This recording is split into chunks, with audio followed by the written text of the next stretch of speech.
Okay, so thank you, Bolaji, for that. We will dive right into um, costing and profit maximization. Um, so, like I told you guys, I was a bit vulnerable with you guys from the start, and or you ladies, not you guys. Sorry, I was struggling with it too, and whenever you buy products and you have this doubt, would they buy? Would they not buy because of this prices? Just know it's normal. It's actually normal because first you're putting yourself, yes, you're putting yourself in your customer's shoe. Would I pay this much for just this panel of flowers? Well, let's understand that if we have to do business, like there's this saying, anything we're doing is we're doing well. We're not coming to do Saraka. We are not Santa, so we are not coming to just come and waste our time. And at the end of the day, we do. I struggled with it. I used to think that I had a lot of money from the products we sell. Yes, the money comes in. Confirm this. Yes, confirm this. But where is the money? What are we using it for? You've forgotten those small aspects. You buy fuel, you pay your staff, you do this. Do you know at some point I didn't used to cost for the fact that my logistics manager used to go to the cargo place to pack all those goods. I just do the normal calculation. How much did I ship it from China? How much did I buy the goods? And that's it. Then I learned that I have to factor all these other costs into it. Cost of sale, right? Yeah. Cost of sale, I had to factor it in. And then it took a while for me to finally accept that I have to, if I put this, put that, put, how much would I now sell it now? But guess what? I sold. So that's why some of us are here today. So I'll leave it to Mr. Ken. Let him start with it. And if you have any other question that you want me to answer, please direct it to me. If you want Mrs. Bolaji to go ahead and answer your question, by all means, please. Uh, Thank you. How's it been so far? Hope you still remember your.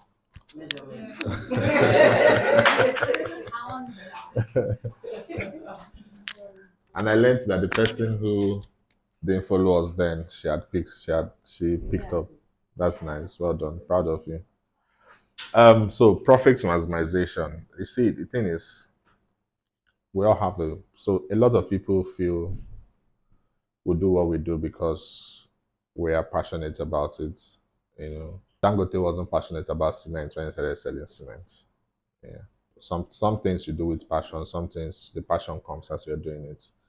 But one thing that is common for everybody is we're in business to make money.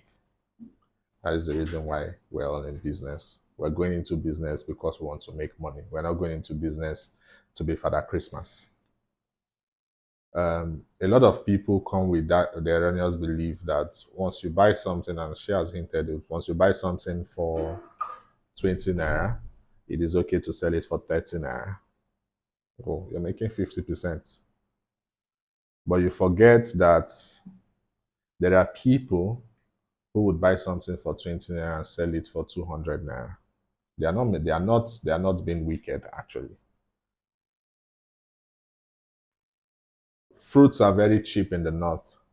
You can probably buy a basket of tomatoes for maybe cheaper than what it is in the south. You can buy a basket of tomatoes, hypothetical figure, for 300 naira. And then you wonder why someone is selling it for 3,000 naira down there in the south. You forget that as though food is the main thing, the basket, the tomatoes is what you're selling, is the main thing you're selling. It might not be your main cost. Sometimes you get goods from China, look at your costs, you see that the China is maybe it's $100 and then shipping is probably $900. Yes. So you buy for $100 and you're selling for $200. You think you're making a profit on the goods itself. There are other costs that you've not computed. The cost of shipping. What is then the actual cost of the goods? Is it the cost that you bought it for? That is not the cost of the goods. Your cost price is the summation of everything that would put into buying and getting that goods down to where you're going to sell it. Down to the point where you're going to sell it. So your transportation, your your everything relating to cost of that goods is the cost price for that goods. The shipping and everything you put into it. So when you add all of that, you can then know how much you would want to sell. Beyond the cost of sale is then so cost of sales are costs associated with, like I said, the item. So the shipping, the logistics to go and pick it up, the any other thing that you would have to add into it. Maybe for someone who sells food, the cost of ingredients, cost of your gas, cost of the water you use to cook, cost of everything you use to make that particular product happen. That is your cost of sale. Beyond cost of sale, which is what we call gross profit. So when you remove that cost from what you're selling, are you still profitable? No, you're not. Because you still have to compute the cost of your salaries, the cost of your NEPA or electricity, the cost of utilities, the cost of whatever, the cost of packaging, the cost of all of that before you can now say, oh, this business is profitable. So in the end, that is what every serious businessman would do. You know, you buy something from 10 naira for 10 naira, you spend 50 naira shipping it, you spend 10 naira, you know, getting it from the shipper to your place. That is about 70 naira to total cost now. And then you have to talk about your electricity, your other utilities, packaging, your staff salary. One more thing that we all skip, our own salaries. Yeah. Our own salaries. Your business is a different entity from you. Your business is supposed to pay you a salary and still declare profits at the end of a given period. So imagine you have an investor in that business. Imagine you've gone to collect money from someone else. You cannot tell the investor that there's no profits. The business of being an investor in a business is different from the job of being an investor in a business is different from the job of being a managing director or a director of the business. So you ought to earn salary as a managing director, as someone who is managing the day-to-day operations of that business. If it is something you go to work every day for, you ought to earn a salary from that. So you need to have a fixed amount that, okay, this is the amount, and then put it down to the product. This is how much this product is contributing to my salary. This is how much this product is contributing to the electricity bill. This is how much this product is contributing to the salaries of every staff in this business. At the end of that, after taking your salary, you will still see money. If you're seeing money in your account, don't be tempted to go and touch it and buy the latest shoes or latest bag. Keep it there. Your business ought to, at every given period, maybe 3 months, maybe 6 months, maybe 1 year. You know, for some of us, for those of us that are invested in public companies, we expect dividends at the end of a year. And that dividend is after that company has paid the directors and paid everybody and say, this is how much that is available to share to all the investors. So you ought to treat your business like that. After earning that salary, at the end of the day, oh, this is how much you have gotten out of the business. You can then decide to take that your net profit and reinvest it back into the business. You can expand. From that is the money that you use to expand. That is the money you use to buy yourself maybe something tangible and something, a milestones, you know, for your business or your personal self. But again, the lesson here is adding money to the cost of your item is not just getting a figure from your head and putting it there, but you also have to put into consideration all these costs, all these things that's associated with making that product, the things that are associated with selling the product, all the support that you give to selling that product, and ensure that you also pay yourself out from there. And then you can now say, this is the price you want to sell. You would never be the cheapest in the block. You would also never be the most expensive, unless you decide to be the most expensive, which is also fine for some brands, depending on how that brand has been positioned.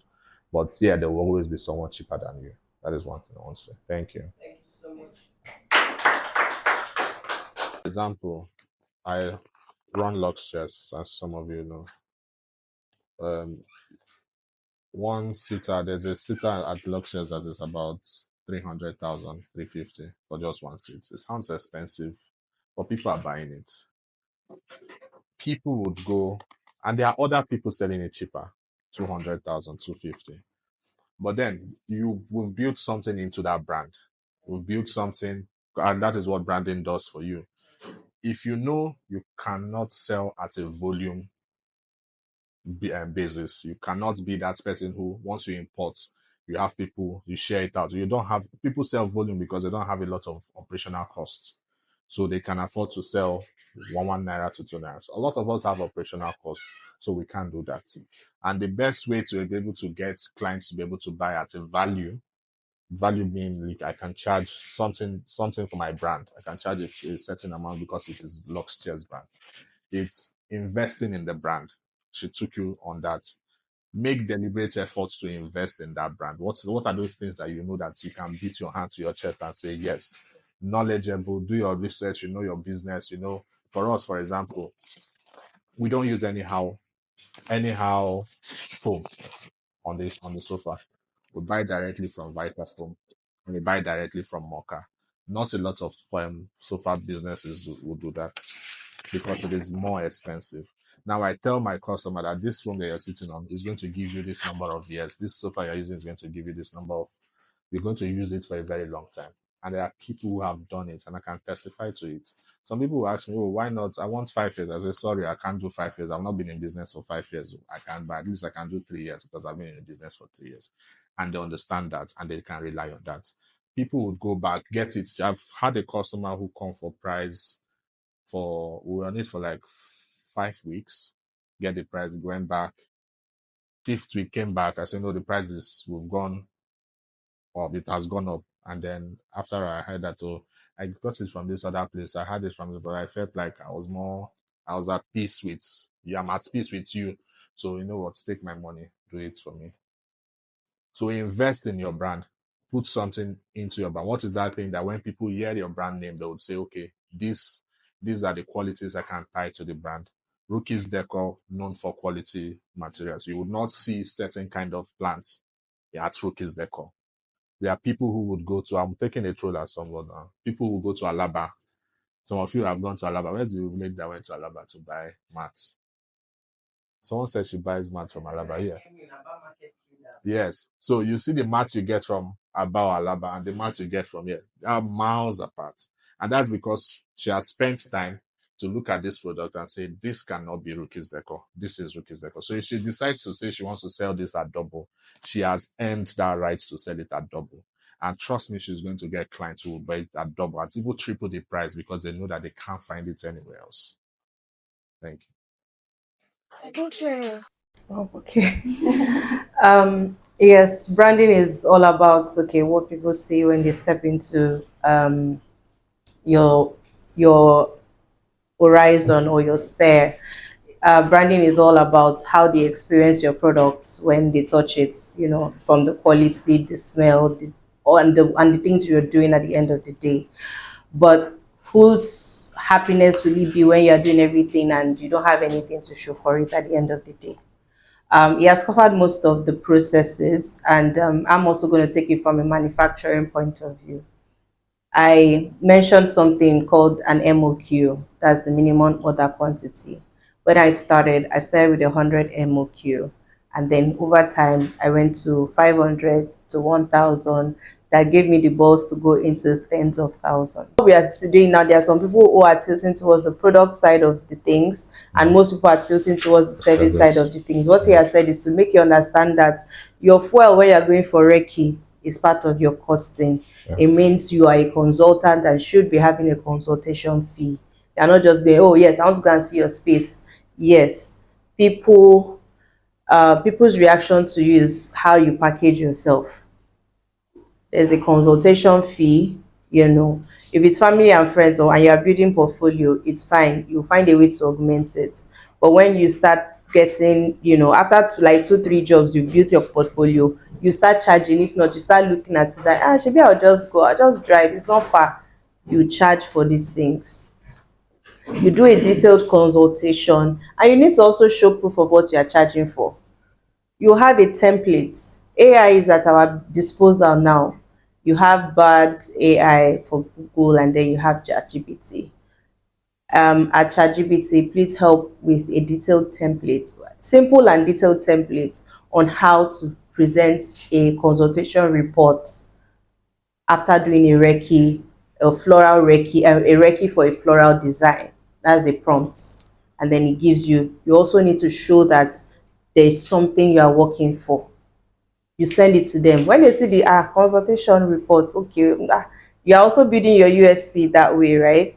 And then the next thing you tell them, this is the cost of the project, you've put it there, these are the items, you put it, you are so transparent that they can't fault your process, right? And you put your service charge is there, because you've already factored all the other things in there. And once you're able to, this is where your branding is going to lead you to, so that when you charge, they don't look at it as is higher. Someone asked, oh, Turkish does. You need to always be able to adapt without compromising on why they trust you. I don't want you to do a flower wall for me and then 2 months down the line, sun hits it and it becomes brown. I'm never going to call you again. I'm not going to call you again. So your projection would mean that what I have now, I can source for the best of what I have now. This is why, you're partnering and entering programs with people that have done it before.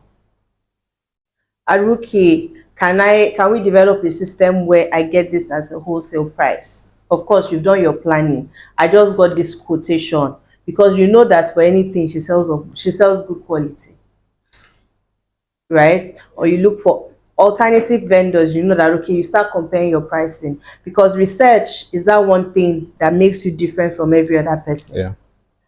Yeah. So how far I can't compromise. You know the vibe where you get when people, you would have forgotten you sold hair to somebody, then 2 years down the line, and then just do a video and just tag your business. 2 years and counting, 3 years and counting. That's your brand's bragging rights. I let go of being greedy in order to build a sustainable brand. Also, part of my projection is knowing that I'm not going to be the only one. I mentioned before, first 3 years, DM, good day, this is good. It's not going to happen anymore. It will happen periodically, but it's not going to be the main reason why I'm waking up in the morning. That's because I already said, madam, you have to make more money in order to get the person that will be attending to your DMs, in order to make the business faster. So that small road I've created is to make sure that I don't leave money on the table in order to get to my 200 naira projection for 2025. So that's costing and projection. And if you're able to balance these two, it's literally the one thing that helps most multinational sustain themselves. MTN came into this country in 2001. They are 23 years old now. All those, I'm in AGM meeting, I'm in Kinecom meeting, I'm in C-suite meeting, is the same thing that they are doing. They analyze which areas didn't do good. Kwara's, the amount of airtime in Kwara, how is MTN in Kwara? We have 100,000 coverage, mobile users, but it's only 500,000 we could get from there. Okay. In Lagos, we have 1 million users, and we got 10 million naira from both of them. You will now realize that their advertising channels is more in certain places than some. They arrived at that decision because they knew that they need to pump money into the things that will give them more. Yeah. So let's pay attention to all of these examples in order to, everybody has a different approach. We'll have a different approach. But he has identified all the things, don't miss it out. For me, when I started, I didn't think, because I dedicated one room in my house, I felt, okay, there's no overhead cost. There is an overhead cost. The fuel I'm using in the house, the essence of using that fuel is because I have to charge my phone, my laptop, respond. I have to create content. I had to buy my phone. It's now part of my office commodity. It's going to pay for it because it's the medium that disseminates that content to everywhere. So costing, you need to think of everything. When you now break it down, you now say, okay, how will I now charge this person 250,000? I know that's everybody's question. How you speak, how knowledgeable you talk about your product is why I should trust you with 250,000. If you come and say, this flower is similar to mango, or you don't know the actual name of the plant, you know that flower that used to look like mango, when we put that one, then we'll now put that that flower that is in this particular person's store, we'll now put it there.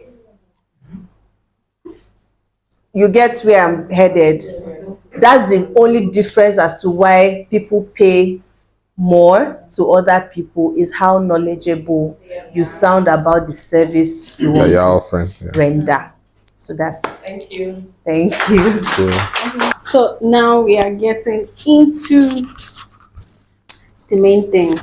So I'm going to ask questions that will resonate with them. Okay. The questions I think they may have in their mind, but might not be able to express it properly because some of them have actually raised concerns with this question. So I'm going to give relatable examples. So you guys should help us with this question. So I will ask you, Mr. Ken, this question. Now, I think you guys should also write it.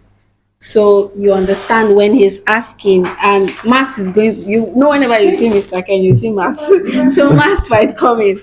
So this is the question. How do I cost for a product? Example, these floral panels on the floor. So say I import this product, that's the floral panel. I got it for $8 each. Okay.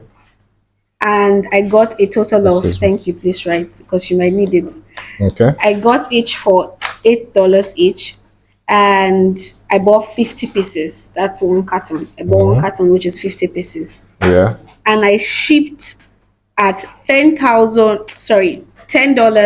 per kg. Do you understand? Yes. $10 per kg. And the total kg of my panels that I ordered is 48 kg. Okay. How do I sell one panel? You want that calculation? So legs, eyes, and all those stuff. You saw the workings on the screen. Is it possible for you to? We did. We had $20. yeah, so $20. How much will you sell the products? Answer no. You said it before. You forgotten where we. Hey. $40. Why would you sell for $40? Because it's times two. It's times two now. $40.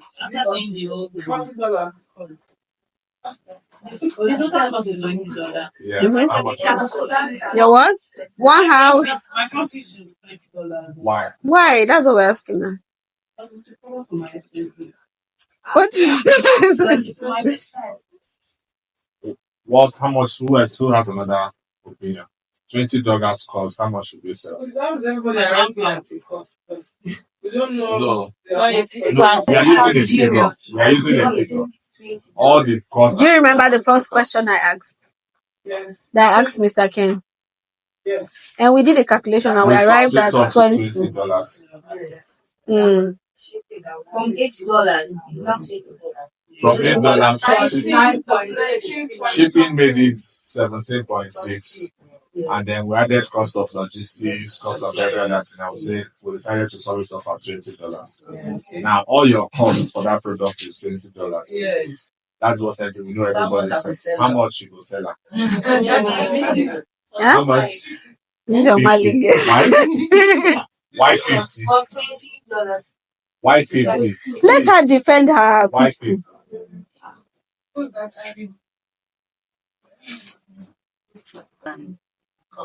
Okay, so your plan is to take $10 out of it as your profit and $10 as unforeseen cost.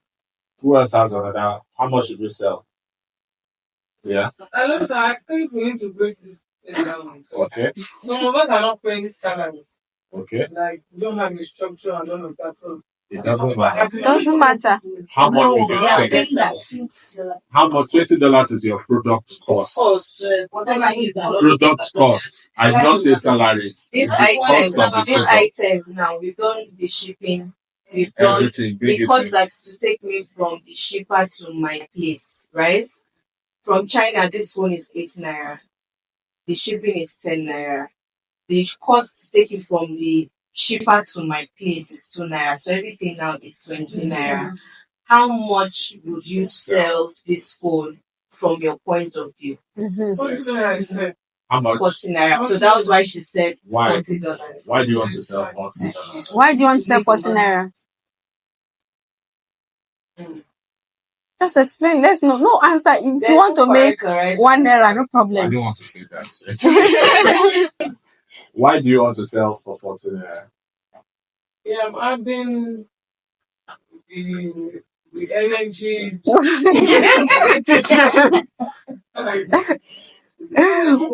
Okay. So, sorry, I have to start for this one. Now, there's no right or wrong answer to this. Yeah. You want to sell 40 naira. And that's the point I'm trying to make. We all get this product for 20 naira. As long as nobody is getting it cheaper than you're getting it, you're fine. Just ensure that you're not selling it less than 20 naira. Some people are going to sell that 20 naira product for 200 naira. And they will sell. Some people are going to sell it for, in fact, 1,000 naira, and they will sell. Some people are going to sell it for 25 naira, and they will sell. Some are going to sell it for 50 naira, they will sell. The difference is the different factors. Where is your brand position at that time? That's one. What brand promise are you delivering that you are saying that would account for that cost? That is two. You've done market research, you find out that, oh, this is how much every other person is selling it. You can also differentiate from the price points. This is how much every other person is saying, this is how much I want to sell. You understand me? So any factor can determine, but just ensure that whatever factor you're using to fix your price becomes a consistent factor in fixing your price going forward. Don't say this product I'm going to sell because, oh, this person is, I want to make small money from it, and this one I'm going to sell because I want to. People will find it difficult to understand where to place your brand. Are you a cheap brand or are you a value brand? So whatever positioning you take, oh, I want to sell this price because of this so. Oh, for example, if I buy for 20, I know some of you are itching to hear how price. If I buy for 20 naira, I'll probably sell for 60 naira. Yes, I'll sell for 60 naira. If my head is touching, I'll sell for 80 naira. And that's because I know where I stand. I know what I'll do. I know that once I put my word to this, I can back it up. I know that if there's an issue with that product, I can quickly send somebody to that place at no cost to the customer. I know that, oh, for 3 years' time when they are using that, anything happens to it, I will get the cost for it. All of that, I need to put money behind it. And that is why I can afford to charge times 3 times 4. Some other people will assume at the back street, which charges for 40 naira, 25 naira, or 30 naira. And I'm fine with it. Because he too will get, so the sky is big for everybody. He too needs to get some customers. I cannot attend to all the customers in the world. I can only attend to the people that see me. Okay, there's a guy I go to buy shirts from.